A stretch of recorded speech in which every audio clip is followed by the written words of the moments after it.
Yesterday's game was a very exciting game to say the least. I noticed something about two different players on the court, Jason Tatum and Tyler Herro. I think what we saw yesterday could be a very clear indicator of what we see in the NBA going on in the future. So let's go ahead and start off with the Miami Heat and Tyler Herro. The Miami Heat obviously won last night's game, and Tyler Herro was the best player on the court yesterday, so it's only right if we start off talking about them. The dude is a flat out beast. He's the only player in the conference finals right now that was born in the 2000s. Herro had 37 points on 14 of 21 from the field. That is a tremendous shooting percentage. And not only did he have 37 points, but he had big shot after big shot. NBA fans really like it when players can step it up in big time situations. And even though Tyler Herro is only 20 years old, so far this postseason, he's looking like he really is the guy that can do that for his team. Now, I'm not necessarily surprised at how well Tyler Herro is playing,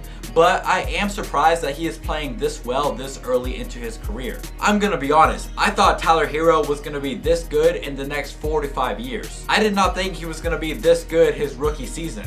And I'm sure most NBA GMs did not think so either, because otherwise they wouldn't have let him fall all the way to the 13th pick. Jimmy Butler had 24 points and 9 rebounds, which is also very good. Bam Adebayo had 20 and 12. That's another player who many people slept on. One of the first videos I ever made on this channel was talking about why I think Bam Adebayo is going to be a star in the NBA. Now, I didn't really give a timeline in that video on as to when I thought he was going to be a star because I wasn't too sure. But the fact that he is already dropping double doubles in the NBA playoffs shows that he is very close to being an NBA star if he's not one already. And then Goran Dragic had 22 points. And I'm not even sure how many 20-point games Goran Dragic has had this postseason, but all I know is he's had a lot of 20-point games. He's probably had more 20-point games this postseason than games in which he hasn't had 20 points. So that guy is a very good player and a very valuable asset to the Miami Heat. The only bad thing is I don't hear anybody talking about how well Goran Dragic is playing. And that's not even mentioning the fact that Goran Dragic is a very good defensive player. So I mean, the series isn't over. Technically, anyone can win it as of now, but who do you guys think is going to win?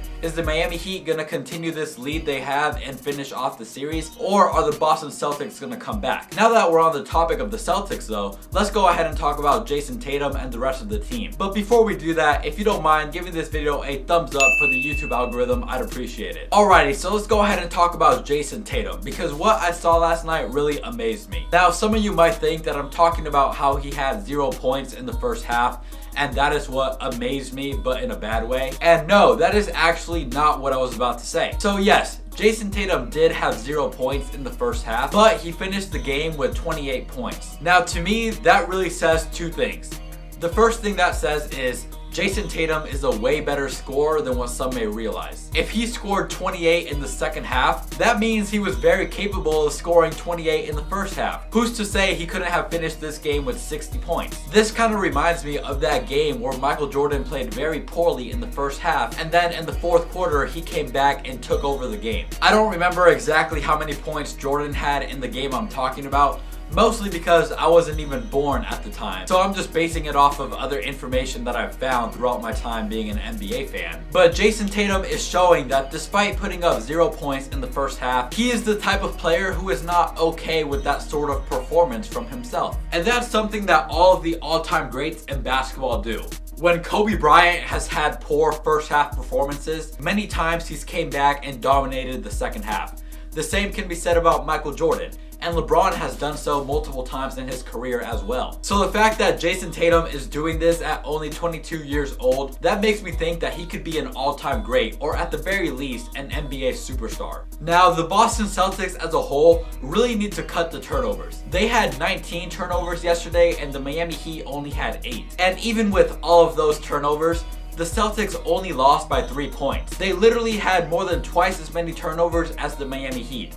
So imagine if they didn't have anywhere near that many turnovers. And it also doesn't favor the Boston Celtics that the Miami Heat's zone defense is really putting them in a bubble. The Miami Heat playing in a zone makes it very difficult for the Celtics to penetrate and attack the rim. So what's gonna happen? Who's gonna win? I have no idea. The Heat is currently up 3-1, so it's looking like they're gonna win. But like I just said, the series isn't over. Anything can happen. You guys let me know who you think is gonna win this series. Is the Miami Heat gonna finish what they already started, or are the Boston Celtics gonna make a comeback? You guys can go ahead and let me know what you think about all of that. If you watched this video all the way through, please give it a thumbs up for the YouTube algorithm. I appreciate you watching. Hit that subscribe button if you're new, and I will see you all tomorrow. I'm out of here. If you're still here, consider watching this other video I picked out for you down below. Please just watch it. I'm trying to get to 300 subs, so go watch that video. Let me know what y'all think. And hit the like button on that video too. All right, see you guys.